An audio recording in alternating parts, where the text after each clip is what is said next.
अस्सलामुअलैकुम, this is Mohit Pirzada in Washington United states. आज यकम फरवरी 2026 है, इतवार का दिन है। गुज़िश्ता 24 घंटों में पाकिस्तान के सबसे बड़े सूबे बलूचिस्तान में, जो पाकिस्तान के रकबे का अंदाज़न 43-44% है, वहाँ पर बलोच अलहदगी पसंद तहरीक BLA, बलूचिस्तान लिबरेशन आर्मी, जिसे पाकिस्तान, अमेरिका, बरतानिया, बहुत से मगरबी ममालिक जो हैं उसे एक दहशतगर्द तंजीम करार दे चुके हैं।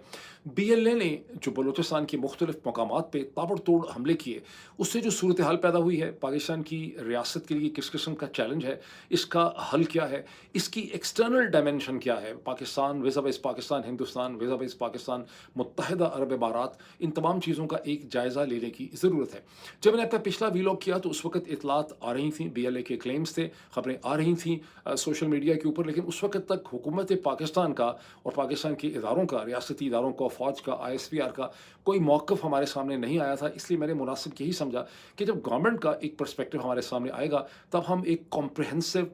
तरीके से देख सकते हैं कि BLA के क्या क्लेम्स हैं, गवर्नमेंट के काउंटर क्लेम्स क्या हैं, और गवर्नमेंट क्या समझती है कि ऐसा क्यों हुआ और उसने किस तरह से इसे काउंटर किया। अब वो मौक़िफ़ जो है ISPR का, वफाकी हुकूमत का, पाकिस्तान के इंटीरियर मिनिस्टर जनाब मोहसिन नकवी साहब का हमारे सामने आ चुका है, इसलिए हम एक-एक करके सूरत हाल को देख सकते हैं। सबसे पहले मैं चाहूँगा कि मैं आपको बता दूँ कि किस-किस इलाके में ये जो 7 या 8, क्योंकि पहले हम समझते थे कि ग़ालिबन 7 शहर हैं, अब ऐसा लगता है कि ये 12 मुकामात हैं, ग़ालिबन 8 शहर हैं और उनके अंदर एक से ज़्यादा मुकामात हैं, या अगर उनको छोटे टाउन समझा जाए तो ये 12 लोकेशंस हैं जहाँ पे हमले हुए। और अगर आप नक्शे पे इसको देखेंगे बलूचिस्तान के, तो आप ये समझ सकते हैं कि बलूचिस्तान के एक कोने से लेकर, एक सिरे से लेकर दूसरे सिरे तक ये ताबड़तोड़ हमले किए गए हैं, जिसके बारे में तमाम लोग एग्री करते हैं। खुद हुकूमत ये मानती है कि ये इंतहाई कोऑर्डिनेटेड थे, और गवर्नमेंट का इल्ज़ाम ये है कि ये हमले इनके जो लीडर्स थे जिन्होंने हमले किए हैं, वो पाकिस्तान से बाहर बैठे हुए थे। पाकिस्तान से बाहर कहाँ बैठे हुए थे? बाज़ जगहों पे कहा गया है कि वो अफ़गानिस्तान में बैठे हुए थे, बाज़ जगहों पे शक है कि शायद हिंदुस्तान में बैठे हुए थे। इसकी मज़ीद तफ़सीलात मैं आपसे शेयर करता हूँ, लेकिन शुरू में हम सिर्फ देख लें कि कौन-कौन सी जगह हैं। शुरू करें, नोशकी जो है, वहाँ पर मैसिव फायरिंग की गई। डिप्टी कमिश्नर नोशकी और उनकी लेडी असिस्टेंट कमिश्नर जो हैं, उन्हें भी BLA ने अगवा कर लिया, और अभी तक अपैरेंटली वो BLA की हिरासत में ही हैं। और उनकी एक छोटी सी चंद सेकंड की एक वीडियो जो है, उसे आप ट्विटर पे देख सकते हैं, जिसमें डिप्टी कमिश्नर साहब जो हैं खासे बुरे हाल में हैं, उनके पीछे खातून जो हैं वो उनके पीछे खड़ी हैं और अपने आप को उनके पीछे छुपा भी लेती हैं। कल्लात में जो है मैसिव फायरिंग हुई। सिटी के पोस्ट ऑफिस के ऊपर बिल्डिंग्स को टारगेट किया गया, पुलिस लाइंस के ऊपर फायरिंग का अटैक हुआ। लॉस ऑफ लाइफ एग्जैक्टली कालात में कितना है क्लियर नहीं है। मैंने एक छोटी सी ऐसी रिपोर्ट भी देखी है जिसे इदारे खुद भेजते हैं और जनरेट करते हैं, वो अमूमन बड़ी एक्यूरेट होती है। मैंने अगस्त 2024 में जब ये कहते हैं कि इस ऑपरेशन हिरौफ का आगाज़ हुआ था, हिरौफ 1 अगस्त, जब नवाब अकबर खान बुगटी की 18वीं डेथ एनिवर्सरी मनाई थी इन्होंने इस हमले के ज़रिए, तो मैंने उस वक़्त की भी रिपोर्ट देखी थी। उसमें लॉस ऑफ लाइफ बहुत ज़्यादा था। उसमें तो उस वक़्त जो इंटरनल मेमो ये कहता था कि 50 से ज़्यादा का हमारा लॉस जो है मुख्तलिफ जगहों पे हुआ है। यहाँ जो इंटरनल मेमो मैंने देखा है, एक तो ये था कि इंटरनल मेमो अर्लियर था, बहुत जल्दी इशू हुआ था, क्योंकि ज़ाहिर है कि कुछ-कुछ घंटों के बाद ये इंटरनल मेमो रिवाइज़ होते हैं। लेकिन उसमें इंटरनल मेमो में लॉस ऑफ लाइफ का ये था कि लॉस ऑफ लाइफ नहीं हुआ, या 2 हुए हैं, 1 हुआ है, लॉस ऑफ लाइफ कम था। तो ये मैं आपसे कंफर्म कर सकता हूँ कि मेरा ख़्याल है कोई इंटरनल मेमो जेन्युइन था। खारान में FC के हेडक्वार्टर को टारगेट किया गया। मस्तूंग में FC के कैंप को टारगेट किया गया। मैसिव फायरिंग वहाँ पे हुई। कच्छ के एरिया में कच्छ के एरिया में भी इसी तरह से मैसिव फायरिंग का हमला हुआ। गवादर जो पसनी का इशू है, वहाँ पे मैसिव फायरिंग हुई। रेजिडेंशियल एरियाज़ को टारगेट किया गया। गवादर में एक और एरिया जिसको आप अल सफ़ीर का एरिया कह सकते हैं, जहाँ पंजाबी पॉपुलेशन जो है, कम्युनिटी रहती है, उसकी रेजिडेंसेस हैं, वहाँ पे बिलाल मस्जिद के आगे पीछे खासी मैसिव फायरिंग हुई। इसी तरह से दलबंदन जो है, उसमें भी हेडक्वार्टर डायरेक्टरेट जो है उसको टारगेट किया गया। इसमें जो इंपॉर्टेंट चीज़ है, वंस अगेन बहुत इंपॉर्टेंट है, कि ये हमले मल्टीपल लेवल के कोऑर्डिनेटेड थे। इनमें BLA के जो हमलावर और मिलिटेंट हैं, जिनको हम दहशतगर्द कह सकते हैं, वो सिटी सेंटर्स के अंदर बार्जन कर गए बड़ी आसानी से। और यूँ according to some administrative officers and police officers, जो अब तक हुकूमत ने तसव्वुर दिया था अगस्त 2024 के बाद से कि हमने शहरों को फोर्ट्रेसेस में बदल दिया है, शहर हमारे सेफ़ हैं, कराची हो, सॉरी कोयटा हो, ये बहुत से शहर हो, वो जो तासुर था कि शहर सेफ़ हैं, कोयटा हो या गवादर हो, उस तासुर को BLA के मिलिटेंट्स ने तोड़ दिया है। इसमें ये भी चीज़ नोट करने वाली है कि अगर आप ट्विटर पे जाएँ तो बलूचिस्तान पोस्ट पे और बहुत सी ऐसी साइट्स हैं जहाँ आपको बहुत सी छोटी-छोटी 1-1 2-2 मिनट की वीडियोज़ मिलेंगी जिसमें ये बीएलए के मिलिटेंट स्ट्रोक दहशतगर्द जो हैं ये मुख्तलिफ जगहों पे दंदनाते फिर रहे हैं, फायरिंग कर रहे हैं, छोटे-छोटे रॉकेट लॉन्चर किस्म की चीज़ें यूज़ कर रहे हैं, हैंड ग्रेनेड्स इस्तेमाल कर रहे हैं या ग्रेनेड लॉन्चर्स इनके पास हैं। उसमें जो चीज़ नोट करने वाली है जो शायद आप बहुत आसानी से मिस कर सकते हैं वो ये कि वहाँ पर लोकल पॉपुलेशन भी मौजूद है। ये मिलिटेंट्स और लोकल पॉपुलेशन का आपस में किसी किस्म का कोई झगड़ा नहीं है। लोकल पॉपुलेशन भी मिलिटेंट्स से खौफज़दा नज़र नहीं आती, मिलिटेंट्स भी लोकल पॉपुलेशन से बिल्कुल भी खाइफ नहीं है। उनमें ऐसा नहीं है कि वो अपने शोल्डर के ऊपर देख रहे हों, उनको कोई ख़तरा हो कि कहीं से कोई आ सकता है। वो बिल्कुल दंदनाते फिर रहे हैं, बहुत इत्मीनान से, मुतमईन तरीके से जो है कम्फ़र्ट उनका एक कम्फ़र्ट ज़ोन है इन मिलिटेंट्स का, जो बात बहुत नोट करने वाली है। अब बीएलए ने क्लेम ये किया है कि उन्होंने पाकिस्तान की फ़ौज के या लॉ एनफोर्समेंट एजेंसीज़ के, एलियस के, पुलिस इंक्लूडिंग 84 लोगों को उन्होंने मार डाला है और उन्होंने 18 लोगों को उन्होंने गिरफ्तार कर लिया जिनको अपने साथ ले गए। अब हुकूमत की तरफ से क्या रिस्पॉन्स हमारे सामने आया? अच्छा, एक चीज़ है कि इसमें उन्होंने सोशल मीडिया का बड़ा इस्तेमाल किया, जो रशियन मेरा ख़्याल है ओरिजिन की, अब तो शायद अमेरिकन ही है, टेलीग्राम जो साइट है कहते हैं उसका इन्होंने बहुत इस्तेमाल किया और ये अपनी बहुत सी इन्फॉर्मेशन वीडियोज़ जो हैं वो पहले टेलीग्राम के ज़रिए इशू करते हैं। सो जहाँ ये अटैक की नेचर में ये अटैक कोऑर्डिनेटेड है, वहाँ इसकी प्रोपेगेशन, इसके प्रोपेगेंडा में, इसको फैलाने में, इसके इम्पैक्ट के अंदर भी आपको एक बहुत कोऑर्डिनेटेड टीम एफर्ट जो है वो नज़र आ रही है। हुकूमत का रिस्पॉन्स क्या है? पाकिस्तान के इंटीरियर मिनिस्टर जनाब मोहसिन नकवी साहब ने बहुत क्विकली फौरी तौर पे वो पहुँचे कोयटा, जहाँ उन्होंने मुख्तलिफ जगहों का दौरा किया बलूचिस्तान के चीफ मिनिस्टर जनाब सरफराज बुगटी साहब के साथ। सरफराज बुगटी साहब ने उनके इस इक़दाम को, जो बहुत ही इफ़ेक्टिव, एफिशिएंट, क्विक था, उसको उन्होंने बहुत सराहा। दोनों का कहना ये था कि जो हमला हुआ है, ये बीएलए ने जो हमले किए हैं ये नाकाम हो गए हैं, ये बहुत कमज़ोर नेचर के हमले थे। इससे पहले जो हमले हुए हैं वो ज़्यादा ताकतवर थे या ज़्यादा इफ़ेक्टिव थे, ये हमले इतने इफ़ेक्टिव नहीं थे। मैं इस हद तक इनकी इस कैटेगराइजेशन से, चूँकि मैंने इंटरनल मेमो भी देखा है लॉस ऑफ लाइफ के हवाले से, वैसे तो हुकूमत ने ये माना है कि उनके 15 जो हैं लॉ इन्फोर्समेंट एजेंसीज़ के जो जवान हैं, ऑफिसर के जवान जाँ बहक हुए हैं और 18 सिविलियंस जो हैं वो घायल हुए हैं और यूँ 33 का ह्यूमन लॉस हुआ है। लेकिन इसके बावजूद मेरी अब तक की फीलिंग ये है कि ये हमला उतना ज़्यादा इफ़ेक्टिव नहीं था बलूचिस्तान लिबरेशन आर्मी का जितना उनका अगस्त 2024 का हमला था। ताहम और ओपिनियंस जो हैं वो मेरी इस ओपिनियन से इत्तफ़ाक नहीं रखती और वो इससे डिफरेंट हैं, जिनका मैं भी आपके सामने ज़िक्र करता हूँ। आईएसपीआर का भी यही पॉइंट ऑफ व्यू है और सिक्योरिटी ऑफिशियल्स जिन्होंने रॉयटर्स से बात की उनका भी यही है कि ये हमले कमज़ोर थे। आईएसपीआर ने कहा है कि उन्होंने 92 जो दहशतगर्द हैं उनको उन्होंने मार डाला है। उन्होंने कहा कि एक दिन पहले जो ऑपरेशन हुआ था उनका ग़ालिबन थर्सडे का या जुमे का, उसमें भी उन्होंने 41 जो बीएलए के दहशतगर्द या मिलिटेंट थे उनको उन्होंने हलाक कर डाला था और यूँ गुज़श्ता 48 घंटों में उन्होंने 133 जो हैं बीएलए के जवान मिलिटेंट्स को उन्होंने हलाक कर डाला है। गवर्नमेंट कहना ये चाह रही है कि हमारा एक ऑनगोइंग ऑपरेशन था, जिस ऑपरेशन की वजह से बीएलए फ्रस्ट्रेटेड थी। उन्होंने उस ऑपरेशन के इम्पैक्ट को ज़ायल करने के लिए और ये दिखाने के लिए कि हम एग्जिस्ट करते हैं, हमारी कैपेसिटी है, उन्होंने हमारे ऊपर ये काउंटर हमले किए हैं और ये उनकी एक डेस्परेट अटेम्प्ट थी उस ऑपरेशन के ख़िलाफ़ जो कि हुकूमत ऑलरेडी कर रही थी। दूसरी तरफ से एनालिस्ट ये समझते हैं कि हुकूमत मसलसल ऑपरेशन कर रही है अगस्त 2024 से। उन तमाम ऑपरेशंस की कामयाबी तो फिर ये होती कि बलूचिस्तान के 10-11 मुकामात के शहरों के सिटी सेंटर्स के अंदर बीएलए के मिलिटेंट्स इतनी आसानी से ना घुस सकते, क्योंकि इसमें इंटेलिजेंस भी है, इसमें कोऑर्डिनेशन भी है, इसमें मीडिया का यूज़ भी है, इसमें कम्युनिकेशन भी है और यूँ हुकूमत के ये दावे खोखले हैं। और लॉसेस जो बताए जा रहे हैं कि 15 लॉ इन्फोर्समेंट एजेंसीज़ के और 18 जो हैं सिविलियंस के, ये according to administrative and police officers जिनके मुख्तलिफ ज़राए से मेरी उनकी इन्फॉर्मेशन मुझ तक पहुँची है, ये बहुत छुपाए गए हुए फिगर्स हैं और असल फिगर्स कहने वालों का कहना है कि इससे बहुत ज़्यादा है। अब बीएलए का क्लेम ये है कि ये ऑपरेशन हेरोफ सेकंड है और ऑपरेशन हेरोफ 1 वो था जब उन्होंने अगस्त 2024 के अंदर पहला हमला किया था और इसमें वो दर हकीकत पाकिस्तान के रियासती इदारों से अपना रिवेंज ले रहे हैं। दिस इज़ द ब्लैक ये उसका एक रिवेंज ले रहे हैं, ब्लैक शॉकिंग ये अटैक है इनका। अच्छा, इसको मैं थोड़ा सा, हाँ, ब्लैक स्टॉर्म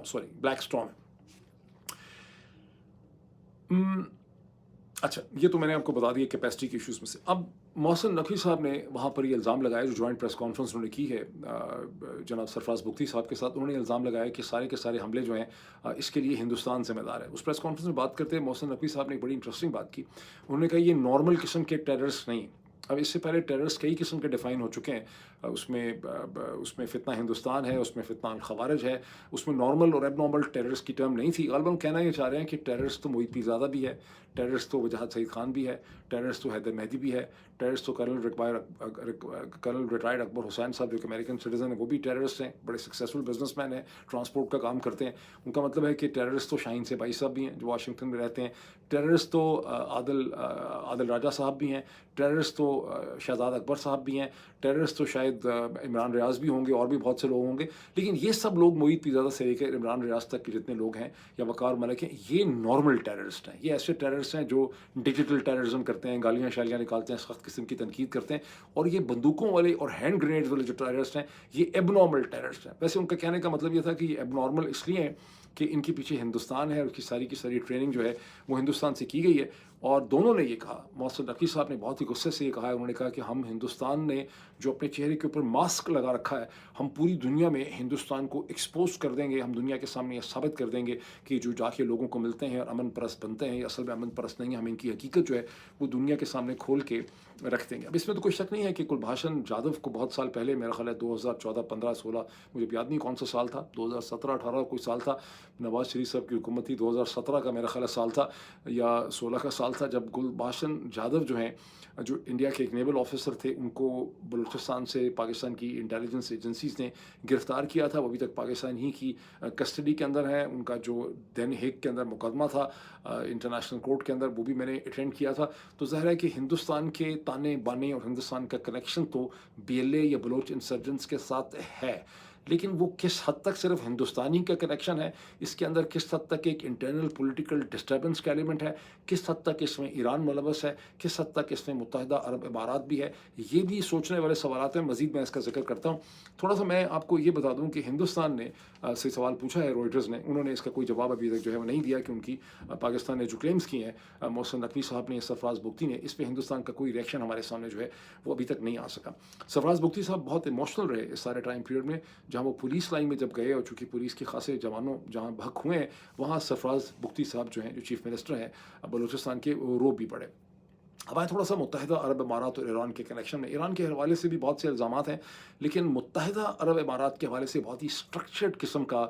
इल्ज़ाम सुनने में आता है और ये इल्ज़ाम गुज़िश्ता 10, 15, 20 बरस से चल रहा है। अब भी जब मेरी इस हवाले से लोगों से बात हुई है, तो लोगों ने कहा है कि IB और ISI, और मैं खुद भी जब पाकिस्तान में था तो भी मैं IB और ISI के ऑफिशियल से हमेशा ये बात सुनता रहा, क्योंकि गवर्नमेंट पाकिस्तान ने कभी सरकारी तौर पे ऑफिशियल रूप में तो ये नहीं कहा, लेकिन IB स्ट्रोक ISI के ऑफिशियल्स का ये कहना है कि उनके पास बड़ी मैसिव ओवरवेलमिंग एविडेंस है कि मुत्तहिदा अरब इमारात जो है वो बलूचिस्तान की इंसर्जेंसी में BLA के साथ और मुख्तलिफ तंजीमों के साथ के पीछे खड़ी है। वो उनको फाइनेंस करती है, उनको ट्रेनिंग दिलाती है, उनको यहाँ से ले जाके मुख्तलिफ इलाकों में ट्रेनिंग दिलवाई जाती है, असले की दी जाती है, मीडिया की ट्रेनिंग दी जाती है, कम्युनिकेशन की ट्रेनिंग दी जाती है। तो सवाल उठता है कि क्यों? उसका जवाब उनका ये है कि जब से 2004 में पाकिस्तान में गवादर के पोर्ट की डेवलपमेंट का काम शुरू हुआ या उसके हवाले से बहुत चर्चा हुआ। हमारा काम भी यही है पाकिस्तान में कि डेवलपमेंट हम कम करते हैं, चर्चा ज़्यादा कर देते हैं। तो चर्चा बहुत हुआ और हमने कह दिया कि गवादर पोर्ट जो है ये गेम चेंजर है, खित्ते के हालात बदल जाएंगे। तो मुत्तहिदा अरब इमारात जिसका अपना जो पोर्ट है दुबई का, और उसके अपने जो पोर्ट्स हैं वो चूँकि इंटरनल हैं, वो ओपन सीज़ के ऊपर नहीं है, और एक बहरी जहाज़ को उनके पोर्ट्स तक पहुँचते हुए कहते हैं कि $1.5 लाख का या पता नहीं कितने डॉलर का उनको मज़ीद तेल बर्न करना पड़ता है। और अगर गवादर फुली फंक्शनल और डेवलपमेंट उसकी हो जाए, जो हो नहीं सकी, उसका काम शुरू ही नहीं हुआ आज तक, तो वो दुबई को और अबू धाबी के जो इंटरनल पोर्ट्स हैं पर्शियन गल्फ के अंदर, उनकी कमर्शियल हैसियत को चैलेंज करता है। और मुत्तहिदा अरब इमारात ने गवादर को और CPEC के प्रोजेक्ट्स को फेल करने के लिए बलोच इंसर्जेंसी में और बहुत सी रिलीजियस जो हमारी तंजीमें हैं उनके अंदर उन्होंने बहुत सी स्ट्रक्चरल स्ट्रेटेजिक इन्वेस्टमेंट जो है उन्होंने किए। तहम ये क्लेम्स हमने सुने, आप में से बहुत से लोगों ने सुने होंगे। प्रॉब्लम यह है कि पाकिस्तान का मुत्तहिदा अरब इमारात के साथ एक बड़ा ही कॉम्प्लेक्स पेचीदा मल्टी डायमेंशनल रिलेशनशिप है। उसका अंदाज़ा ये लगा लें कि गुज़िश्ता 3-4 बरस से या उससे पहले से मुत्तहिदा अरब अमारात मसलसल स्टेट बैंक ऑफ पाकिस्तान में 2 से 3 बिलियन डॉलर रिज़र्व रखता है पाकिस्तान की मदद करने के लिए, जो पाकिस्तान के लिए बहुत क्रूशल होते हैं। वो पैसे जो मुत्तहिदा अरब अमारात और सऊदी अरब पाकिस्तान के सेंट्रल रिज़र्व बैंक में रखते हैं, क्योंकि वो रिक्वायरमेंट होती है IMF की कि आपके पास इतने पैसे 6-7-8 बिलियन डॉलर होने चाहिए। जब वो होते हैं और चीन भी रखता है, तो उसकी बेसिस पे ही पाकिस्तान को IMF के लोन्स मुसलसल मिलते हैं और वो रिन्यू होते हैं, आगे चलते हैं। उसके अलावा आप ये देखिए कि अभी आपने सुना ही होगा, भूल तो नहीं गए होंगे कि कैसे 1 बिलियन डॉलर के शेयर्स जो हैं वो प्रॉमिस किए गए हैं कि फौजी फाउंडेशन, जो पाकिस्तान का मिलिट्री इंडस्ट्रियल कॉम्प्लेक्स है, उसके साथ बहुत सी कंपनीज पाकिस्तान की नची हैं, पता नहीं कितनी हैं, उसमें कंस्ट्रक्शन की हैं, उसमें फाइनेंस की कंपनीज हैं, उसके अंदर फर्टिलाइज़र की कंपनीज हैं, तो उसके शेयर्स में उसके बोर्ड के अंदर भी मुत्तहिदा अरब अमारात को एकोमोडेट किया जा रहा है। तो ये आप पाकिस्तान का जो एक इंटरडिपेंडेंट कॉम्प्लेक्स रिलेशनशिप है मुत्तहिदा अरब अमारात के साथ, वो खुल के आपको यहाँ पे नज़र आता है। फिर ये भी देखिए कि आपने खबर सुनी होगी कि इस्लामाबाद या कराची एयरपोर्ट्स की जो कंपनीज थी, उन्हें अभी कैंसिल कर दिया गया है, उसकी ओपन बिडिंग होगी, लेकिन इस्लामाबाद एयरपोर्ट की मैनेजमेंट का भी पहले जो ठेका या कॉन्ट्रैक्ट था, वो भी मुत्तहिदा अरब अमारात ही की एक जो गवर्नमेंट की कंपनी है उसके पास था। अब आए इस चीज़ के हवाले से कि चूँकि मैंने खासी इस पर डिस्कशन की, आपको अंदाज़ा भी हो रहा होगा, गवर्नमेंट का जो क्लेम है कि इंसर्जेंसी कमज़ोर होती चली जा रही है, मरती चली जा रही है। मैंने माना कि ये हमला उतना सख्त नहीं था या उतना इफेक्टिव नहीं था जितना कि अगस्त 2024 का हमला था, जो कि नवाब अकबर खान बुख्ती की 18वीं जो उनकी असैसिनेशन या उनकी डेथ की एनिवर्सरी थी, उस पे किया था BLA ने। लेकिन यहाँ पर बहुत से और लोग इससे इत्तफाक नहीं करते। जो लोग इससे इत्तफाक नहीं करते, उसमें एक बहुत ही प्रोमिनेंट और बड़ी आवाज़ जो है वो अख्तर बेंगल साहब की है, जो अपनी party Balochistan national party Bengal group के सरबरा और हेड भी हैं, और इससे पहले बलूचिस्तान के चीफ मिनिस्टर भी रह चुके हैं, और वहाँ के बहुत इंपॉर्टेंट सरदार हैं और पाकिस्तान की मेन स्ट्रीम पॉलिटिक्स का भी एक प्लेयर हैं।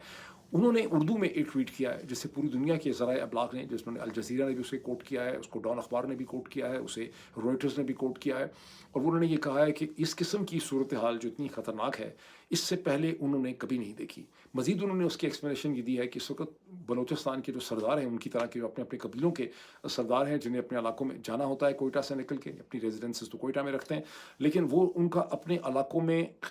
आसानी से या हिफाजत से चले जाना का जो प्रोसेस है, वो भी मुश्किल हो गया। यानी उनको भी वहाँ पर अपने इलाकों में जाने के लिए इन्हीं जो मिलिटेंट्स हैं, इन्हीं की उनको प्रोटेक्शन और हिफाजत चाहिए होती है। उनका कहना ये है कि इससे पहले उन्होंने ऐसी सूरत हाल कभी बलूचिस्तान में देखी नहीं है, ये अनप्रेसिडेंटेड है। अब इस बात में बड़ा वज़न इसलिए भी है कि बलूचिस्तान की जो तारीखी रेजिस्टेंस थी पाकिस्तान की सेंट्रल अथॉरिटीज़ के ख़िलाफ़, फेडरल गवर्नमेंट के ख़िलाफ़, वो ट्राइबल चीफ्स की लीडरशिप में होती रही है। लेकिन 2006-7 के बाद से बतदरीज जो देखने में आ रहा है कि ये मूवमेंट जो है, ये अब पढ़े लिखे प्रोफेशनल आदमी औरतों के हाथ में चली गई है, जो डॉक्टर्स हैं, इंजीनियर्स हैं, IT के लोग हैं, पढ़े लिखे बलोच हैं, जो कि बलूचिस्तान की आज़ादी और ऑटोनॉमी की बात करते हैं, और जो रवायती तौर पर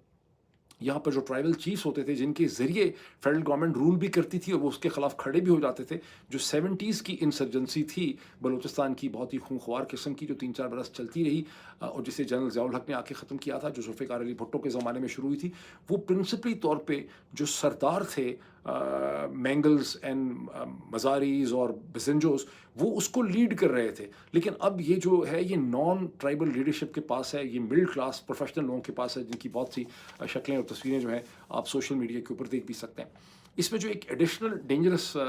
फैक्टर है, वो ये है कि अब औरतें भी इस तहरीक का, इस ऑटोनॉमी और आज़ादी की रेजिस्टेंस का हिस्सा बन चुकी हैं। उन्होंने हथियार उठाए हुए हैं। ये भी जो अभी हमला हुआ है, यानी जो अभी भी हमला हुआ है, इसमें भी बहुत ज़्यादा ज़िक्र और चर्चा इस चीज़ का हो रहा है कि औरतें साथ साथ थीं बंदूकें उठा के। लेकिन इससे पहले गुज़िश्ता चंद बरसों में, कम से कम पिछले 5, 6, 7, 8 बरस से हम ऐसी वीडियोज़ देख रहे हैं, ऐसी हमारे पास इन्फॉर्मेशन आई है कि किस तरह से पढ़ी लिखी औरतें, जो कहीं पे मेडिकल स्टूडेंट्स हैं, कहीं इंजीनियरिंग की स्टूडेंट्स हैं, कहीं किसी और हैं, वो उन्होंने सुसाइड, खुदकश हमले किए हैं कराची यूनिवर्सिटी में। चाइनीज़ जो इंजीनियर्स हैं, उनके ख़िलाफ़ और भी बहुत से मकामात में। और ये एक इसे कहते हैं कि जो एसिमेट्रिकल वॉरफेयर है,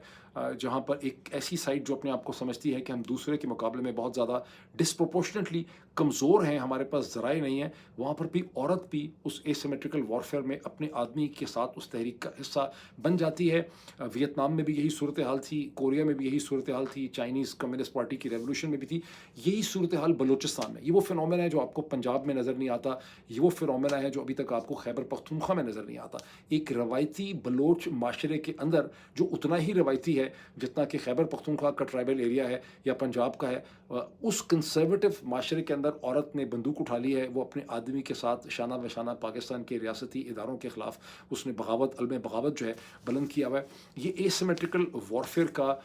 کی ڈیسپریشن کا ایک بڑا امپورٹنٹ ایلیمنٹ ہے، اسے ہمیں نظر انداز نہیں کرنا چاہیے۔ پاکستان کے ملٹری اسٹریٹجسٹ کو بھی اس کو غور سے دیکھنا چاہیے۔ اس کا تعلق ہتھیاروں سے، گرینیڈ سے اور اسلحے کی پوٹینسی سے نہیں ہے، اس کا تعلق سوشل اینڈ پولیٹیکل ڈائنامکس سے ہے، اور جب سوشل اینڈ پولیٹیکل ڈائنامکس اس نہج کے اوپر پہنچ جاتے ہیں تو وہ بڑی خطرناک صورتحال جو ہے وہ اختیار کر لیتے ہیں۔ بلوچستان پاکستان کا سب سے بڑا صوبہ ہے رقبے کے اعتبار سے، اندازاً 43 سے 44% پاکستان کا رقبہ بلوچستان کا ہے۔ آبادی کے اعتبار سے سب سے چھوٹا ہے، میرا خیال ابھی بھی آبادی اس کی 1.5 کروڑ سے زیادہ نہیں ہوگی۔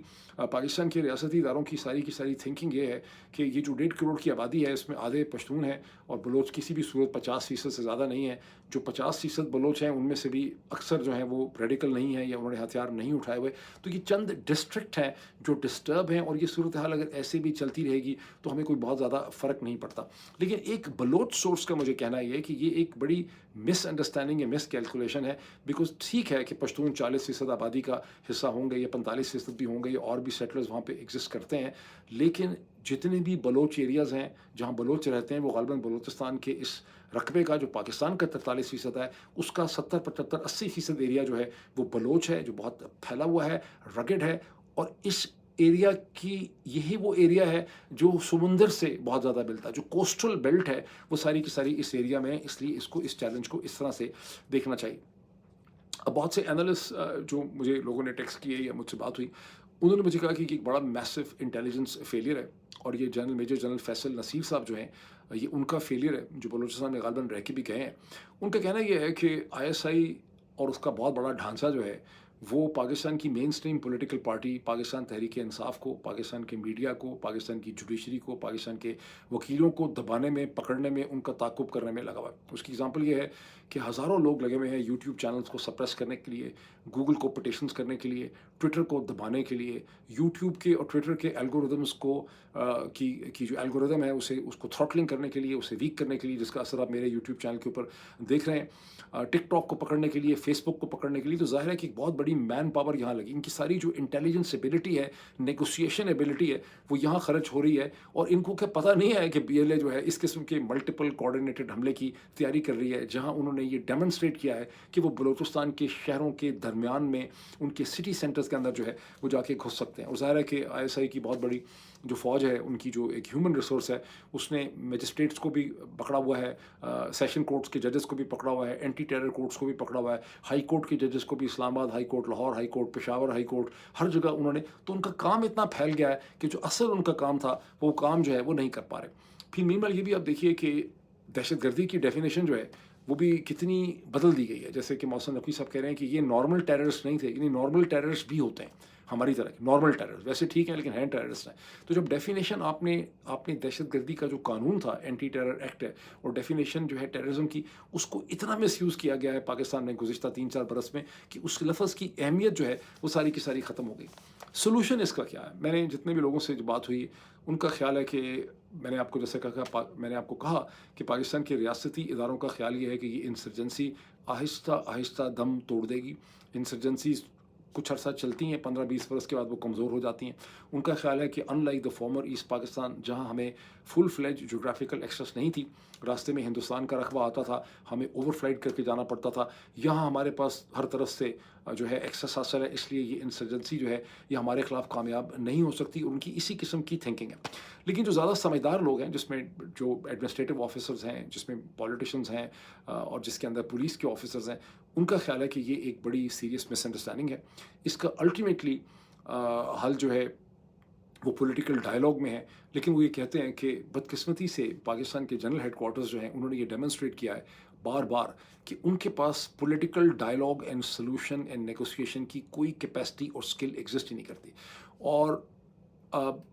گزشتہ 3-4 برس میں انہوں نے جو کچھ کیا ہے عمران خان کے ساتھ، تحریک انصاف کے ساتھ، ہم سب کے ساتھ، میڈیا کے ساتھ، سوشل میڈیا کے ساتھ، اور اس میں آپ کنٹینیوسلی دیکھ رہے ہیں کہ کسی بھی سٹیج میں یہ کوئی نیگوشیٹڈ سلوشن نہیں نکال سکے پولیٹیکل ڈائلاگ کے ذریعے، بلکہ یہ ہر دفعہ اس کو چیزوں کو ایسکلیٹ کر دیتے ہیں. فار انسٹنس 9 مئی 2023 کو جب پاکستان کی عدالتیں ہائی کورٹس اور سپریم کورٹ آہستہ آہستہ پاکستان کو ایک پولیٹیکل ڈائلاگ اور پولیٹیکل سولوشن کی طرف لے کے جا رہی تھیں، جب ہائی کورٹس نے اور سپریم کورٹ نے کہنا شروع کر دیا تھا پنجاب میں الیکشن کروانے ہوں گے ایز پر کانسٹیٹیوشن، لاہور کے پی میں الیکشن کروانے ہوں گے، پھر جنرل الیکشن آگے کروانے ہی تھے، تو انہوں نے 9 مئی کا ناٹک کر کے وہ سارا کا سارا ڈھانچہ جو ہے اسے ڈسٹرب کر دیا. تو جو سولوشن سسٹم کے اندر ان بلٹ تھا اسے بھی انہوں نے سامنے نہیں آنے دیا. اچھا، اب بلوچستان میں جو بتانے والے بتاتے ہیں کہ وہاں پہ 70% عوام جو ہے بلوچستان وہ پاورٹی لائن کے نیچے رہتی ہے. یعنی پورے پاکستان میں بھی اگر رہتی ہے تو بلوچستان میں 70% رہتی ہے. میننگ فل جابس بھی نہیں ہیں. میننگ فل جابس تو سرے سے لوگوں کے پاس ہے بھی نہیں. اگر کہیں سرکار نے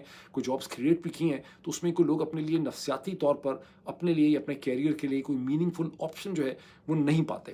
لوگ اٹانومی، جب آپ کی ظاہر ہے کہ فوج بیٹھی ہے، فیڈرل گورنمنٹ کے ادارے صوبے کو چلاتے ہیں، تو لوگوں کے پاس جو ایک اپنی لوکل اٹانومی ہونی چاہیے جو دنیا کے ہر تہذیب یافتہ معاشرے میں ہے اور جو کسی حد تک پھر بھی پنجاب، سندھ، خیبر پختونخوا میں ایگزسٹ کرتی ہے، بلوچستان میں وہ ڈسٹرکٹ لیول کے اوپر وہ جو لوکل اٹانومی ہونی چاہیے تحصیل لیول میں وہ بالکل نہیں ایگزسٹ کرتی، جس کی وجہ سے بے انتہا ڈیسپریشن، غصہ اور ایک اضطراب جو ہے وہ پایا جاتا ہے. پھر جب فیڈرل گورنمنٹ آ کے فیصلے کرتی ہے، فوج فیصلے کرتی ہے سی پیک کے حوالے سے، چائنا کے حوالے سے، ڈیولپمنٹ کے حوالے سے، اس میں لوگوں میں احساس محرومیت اور کہ ہم حصہ نہیں ہے کسی ڈیسیجن میکنگ کا، وہ بھی بہت زیادہ بڑھ جاتا ہے. اور پھر جیسے کہ میں نے شروع میں کہا کہ 1948 سے اب تک ساری کی ساری جو پالیٹکس رن کی گئی وہ ٹرائبل سردارز کی بیسس پہ رن کی گئی، لیکن اب معاملہ ٹرائبل سردار سے نکل کے وہاں کی جو نوجوان نسل ہے اس کے ہاتھ میں چلا گیا. اس سے ڈائریکٹ نیگوسیشن، ان کے لیڈرز کے ساتھ نیگوسیشن کرنے کی ضرورت ہے. اور اس میں جب آپ ان کے لیڈرز کا سوچتے ہیں تو آپ دیکھیے کہ مہرنگ بلوچ یا مہرنگ بلوچ کی طرح کی اور جو کیریکٹرز ہیں، جتنے لوگ ہیں، یہی تو وہ لوگ ہیں جن کے ساتھ آپ کو نیگوشیٹ کرنا ہے. لیکن ابھی تک مہرنگ بلوچ کو بھی اٹھا کے جیل میں ڈالا ہوا ہے، تو ظاہر ہے کہ کوئی ایبلٹی نہیں ہے، کیپیسٹی نہیں ہے لوگوں سے بات چیت کرنے کی. اور کہنے والے یہ کہہ رہے ہیں کہ پاکستان کو کم از کم 2 ایریاز میں ڈفرینٹ پولیٹیکل ماڈلز چاہیے. یہ انسسٹ کرنا کہ ہمارا کانسٹیٹیوشن نہیں مان رہے. پہلے اندازہ ہے کانسٹیٹیوشن کو کون مان رہا ہے. کانسٹیٹیوشن کو نہ تو بیوروکریسی مانتی ہے، نہ کانسٹیٹیوشن کو نواز شریف صاحب مانتے ہیں، نہ کانسٹیٹیوشن کو ججز مانتے ہیں، نہ کانسٹیٹیوشن کو فوج مانتی ہے، نہ کانسٹیٹیوشن کو میڈیا مانتا ہے. کوئی کانسٹیٹیوشن کو نہیں مانتا، لیکن آپ کہتے ہیں کہ فاٹا کانسٹیٹیوشن کو مانے اور بلوچستان جو ہے وہ کانسٹیٹیوشن کو مانے. تو کہنے والے مجھے یہ کہتے ہیں کہ بلوچستان میں اور فاٹا میں پاکستان کے ریاستی اداروں کو کوئی ادر دین نارمل ایک اور طرح کے پولیٹیکل ماڈل جو ہیں ان کے اوپر ان کو غور جو ہے وہ کرنا پڑے گا. اب بڑی لمبی ہو گئی بات، میں صرف ایک چیز آپ کو بتا دوں، چونکہ بہت زیادہ ڈسکشن ہو رہی ہے کہ پاکستان کی فوج جو ہے وہ بھیج دی جائے گی. میں دیکھ رہا ہوں دھڑا دھڑ سوشل میڈیا پہ ڈسکشن ہو رہی ہے کہ انٹرنیشنل اسٹیبلائزیشن فورس میں ISF میں بہت جلدی پاکستان کی فوج کے دستے جانے والے ہیں. ایک ڈپلومیٹ سے امریکہ کے اندر جن کو ان معاملات کی خاصی خبر ہے، ان سے میری بات ہو رہی تھی. وہ کہہ رہے تھے کہ کوئی بھی مسلم ملک جو ہے وہ اپنی فوج کو اس وقت تک بھیجنے کے لیے تیار نہیں ہے جب تک حماس ان پرنسپل ڈس آرم اور غیر مسلح ہونے کا ایگریمنٹ نہیں کرتا. کوئی بھی ملک اپنی فوج کو، مسلم دستوں کو نہیں بھیجنا چاہتا حماس کو ڈس آرم کرنے کے لیے. اور خیال یہی ہے ابھی تک کہ ترکی اور ایجپٹ جو ہے وہ اپنی نیگوسیشن اور ایفرٹس کے ذریعے حماس کو غیر مسلح ہونے پہ آمادہ کر لیں گے. لیکن ڈپلومیٹ کا کہنا یہ بھی تھا کہ مسئلہ یہ ہے کہ اسرائیل جو ہے وہ غالباً چاہے گا بھی نہیں کہ چیزیں کسی پازیٹیو ڈائریکشن میں جائیں، کیونکہ اسرائیل اپنے 90% اسٹریٹجک مقاصد جو ہیں وہ غزہ کے اندر حاصل کر چکا ہوا ہے. وہ اب صرف ہاتھ پہ ہاتھ بیٹھ کے دیکھ رہے ہیں کہ ڈونلڈ ٹرمپ کا پورا جو پیس پلان تھا غزہ کے حوالے سے یہ فیل ہو جائے. جب یہ فیل ہو جائے گا تو ان کے پاس یہ آرگومنٹ ہوگا کہ ہم نے حماس کو ڈسارم تو کرنا تھا، پوری دنیا کہتی ہے کہ حماس کو ڈسارم ہونا، اور اسرائیلی ڈیفنس فورسز ایک بار پھر آ کے حماس کو ڈسارم کرنے کا کام کریں گی with the help of all international backing and opinion جو ان کے پیچھے کھڑی ہوگی. بہرحال یہ ان کا ایک ڈپلومیٹ کا ویو ہے. ابھی اتنا ہی، پھر آپ سے ملاقات ہوتی ہے. Thank you.